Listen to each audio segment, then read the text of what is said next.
This carriage was built in 1869 by the London and North Western Railway for Queen Victoria. She had this carriage made for her. It cost £18,000, to which £800 she donated towards the furnishings.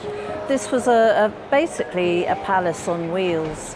Not only was it the transport of a very iconic monarch, it was the first railway vehicle in the world to have electric light, the first to have loos on board.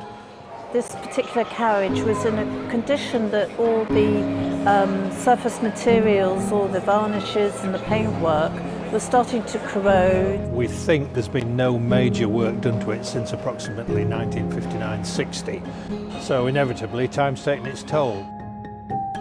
One of the challenges we came across was actually working on the frieze. As we were taking the paint off, we realised that it had been repaired before. We found some of the original, which is made out of rabbit skin glue, chalk and linseed oil.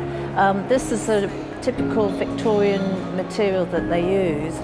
However, in the 50s, they used a plaster of Paris. Now, the stability of that was not good. So as we were taking the paint off, it just literally crumbled in our hands. It's painted in what is colloquially known as plum and spilt milk. The darker colour is Crimson Lake, and the white bits are London North Western Railway Flake White.